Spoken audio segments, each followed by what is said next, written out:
Good morning, second graders. This is lesson 25 for Thursday, March 19th, 2020. Today we'll be reading different OU sounds and restating and answering questions about the story Battle Plans.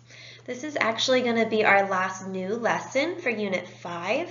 We were supposed to have our review day tomorrow, and then our assessment was going to last most of next week. So my plan is to put some links to some videos down in the description today that you can watch for tomorrow, and there will be instructions for what activity page you can complete tomorrow to practice the OU sounds that we're going over today. And then next week you can look for a couple videos where I'll just be reviewing some skills that we learned in Unit 5. And I'll leave you guys some supplemental links and some supplemental things you can watch to help you review some of the skills that we were working on this unit. Next week will be a little bit of a step back so that you can just review since we were supposed to have that assessment. For today's lesson, you will need a piece of paper. Lined paper would be best, and then a pencil to write with. If you don't have lined paper, no worries. See if you can find a blank piece of paper. If you do not have those right now, go ahead and hit pause, go grab those materials, and then I'll see you in a second to start our lesson. All right, at the top of this slide, we see OU. We see OU. In the first column, we're looking at the first sound that we always try when we see the letter team OU. That first sound is ow, ow, ow, like in these three words. Sh, ow, t, shout.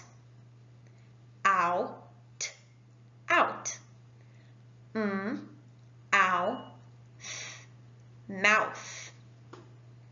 In the next column, we see the second sound that we can try. If we use ow and it doesn't make a real word that we've heard before, we can use this sound,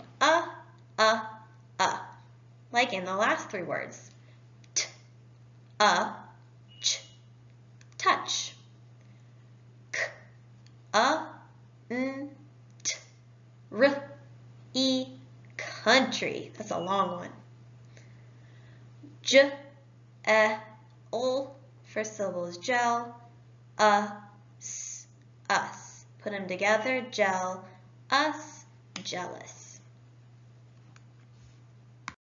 Unfortunately, this activity page got left out of our packet, so we're going to do it together right here, right now. At the top, you see our target spelling OU. Our target spelling is OU.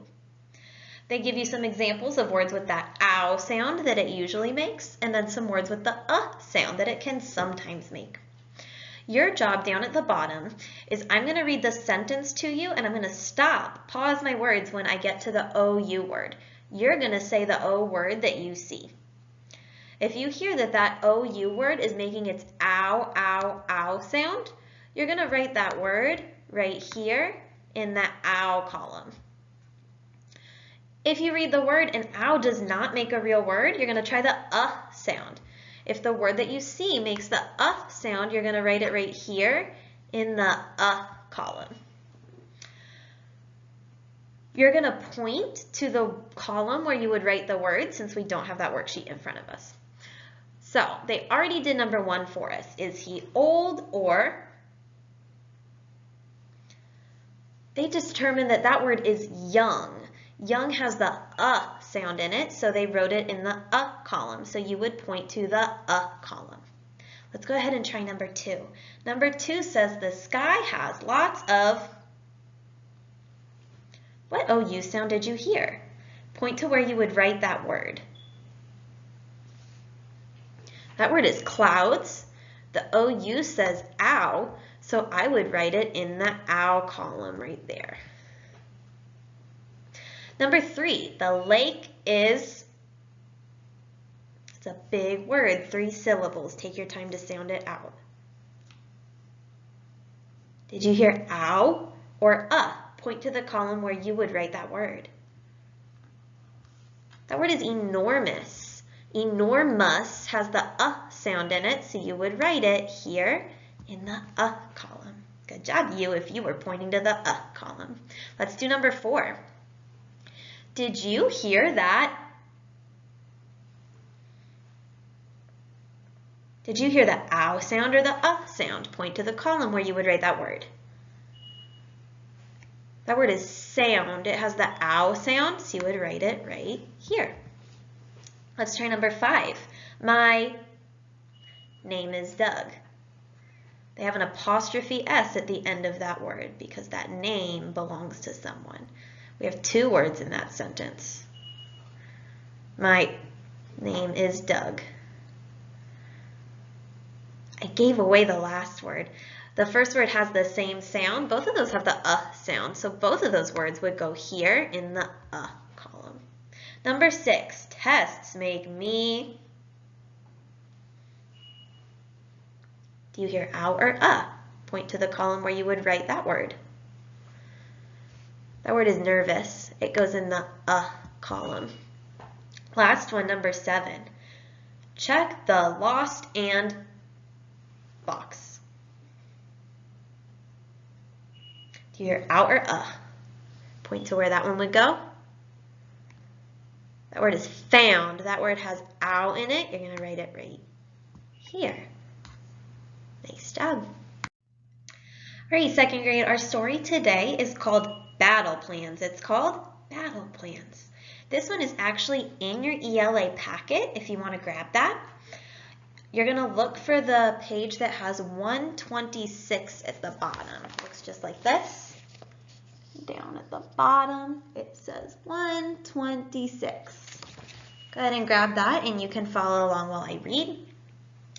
Today's story is going to be about King Alfred making a final decision about who is going to lead the army that's going to go fight King Henry to get revenge for what King Henry did on King Alfred's birthday.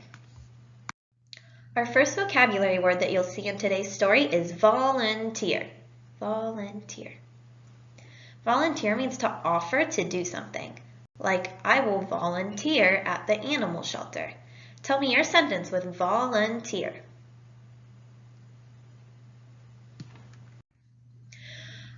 Our next word is stunned. Stunned. Stunned means surprised. It's a synonym for surprised. Like, she was stunned when she didn't get first place. Tell me your sentence with stunned. This word is delighted. This word is delighted. Delighted means pleased. They were delighted to have friends over after school. Give me your sentence with delighted.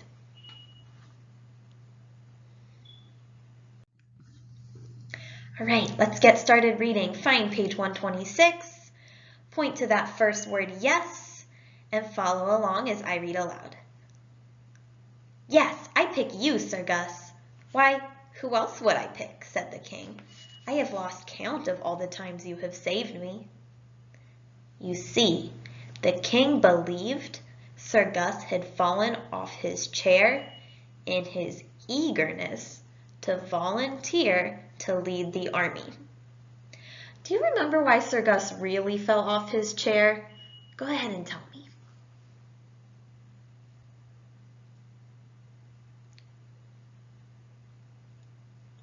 Sir Gus actually fell off his chair because he got stung on the bottom by a bee in King Alfred's rose garden, so he was having trouble sitting. That's what made him fall out of the chair. Let's keep reading. We're in the 3rd paragraph where it says you. You must get started, Sir Gus, the king went on. You must prepare your army. The other good knights will assist you with your battle plans. Good luck. With those words, the king left the room and went off to walk his dog. Sir Gus was stunned. Me? He mumbled. Yes, you! Shouted all 11 knights together. Sir Tom reached for a map of King Henry's kingdom. You will need this, said Sir Tom. He was feeling a little sad that King Alfred had not chosen him. But what could he do? Why do you think that Sir Gus was feeling stunned on this page?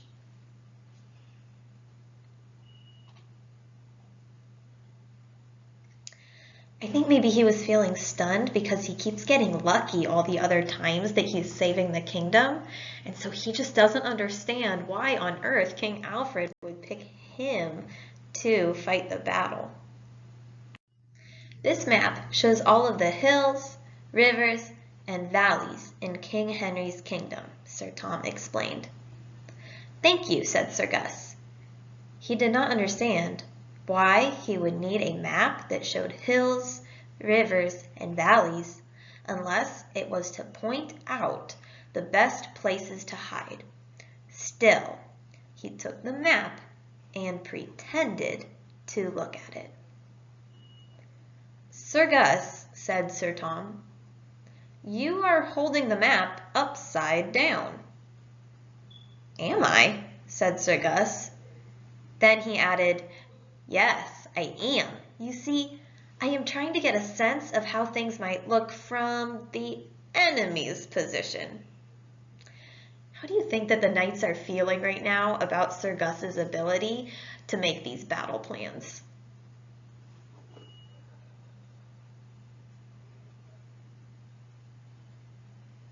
I think they're probably a little concerned. It kind of sounds like Sir Gus has no idea what he's doing. What is your plan? Asked Sir Ed. Like Sir Tom, he was sad that he was not chosen to lead the attack. But there was not much he could do about it. Do you plan a sudden attack at night with some of the army?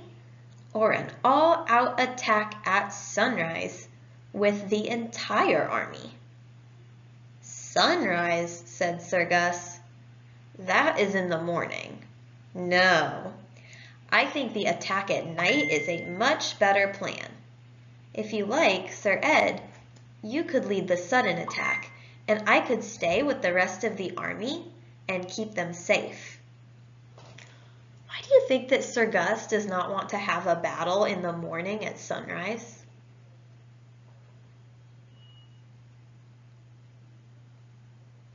Maybe you remember that Sir Gus loves sleeping in, so he can't imagine fighting a battle early in the morning. Let's keep reading. I could not take this moment of glory away from you, said Sir Ed. It would not be fair. Sure you can, replied Sir Gus. I mean, you must not feel bad. I have other plans up my sleeve, plans that will soon be revealed. Do you think that Sir Gus really has any plans? Why or why not?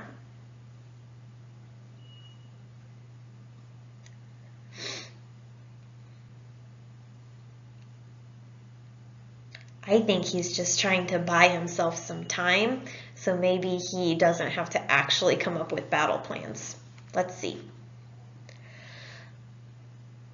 Well, if you really don't mind, said Sir Ed, I would be delighted. Sir Ed was starting to feel much happier about everything. I have just one request, said Sir Ed. Yes, said Sir Gus. What is it? The Black Knight and his men are camped in the fields of the west, explained Sir Ed.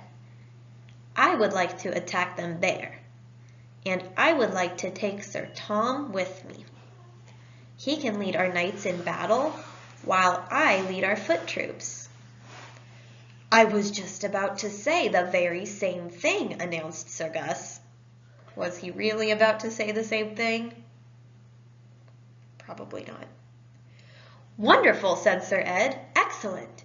Splendid, said Sir Tom. Fantastic. By this point, Sir Tom and Sir Ed were both feeling a lot happier. It seems we have a good plan, said Sir Tom. We will go and get the horses. Good idea, said Sir Gus. I will stay here and make sure the rest of the army stays safe. 11 of the knights went off to prepare for battle. Sir Gus went off to find someone who could stop the awful pain he was feeling in his bottom. Poor Sir Gus.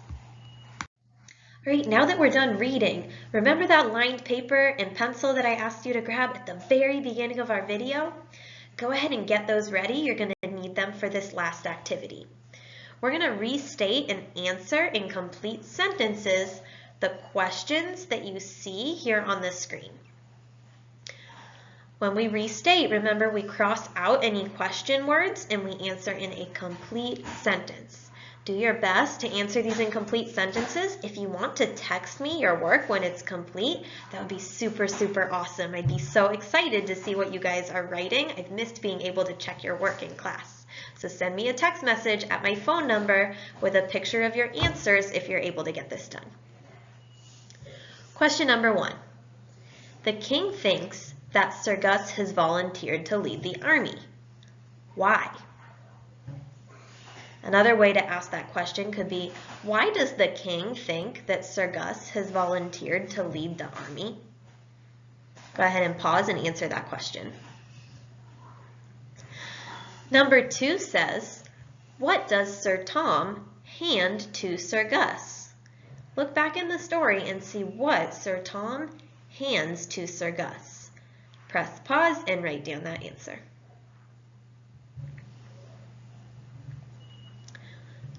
Question number 3. What is the real reason that Sir Gus holds the map upside down? Another way to ask that question could be, why does Sir Gus hold the map upside down? Press pause and answer that question. Last 3. Number 4. Why do you think Sir Gus chooses to attack at night? Press pause and write down your answer for question number 4. Question 5. At the end of the story, why are Sir Ed and Sir Tom happy? Another way to ask that question could be, why are Sir Ed and Sir Tom happy at the end of the story? Press pause and answer question number 5. And then last but not least, question number 6. Are you like Sir Ed or are you like Sir Gus? Explain your answer. So this is an opinion question. This one's just for fun. You can see which of those knights you're more like. Remember, Sir Ed is the one who is busy making all the plans. Sir Gus is the one being kind of lazy because he doesn't actually want to fight in this battle at all. Go ahead and explain which knight you're most like. That is the end of our lesson for today. Don't forget to check the links down below in the description for what you'll need to watch and complete for your work tomorrow. Have a good weekend, and I will see you next week.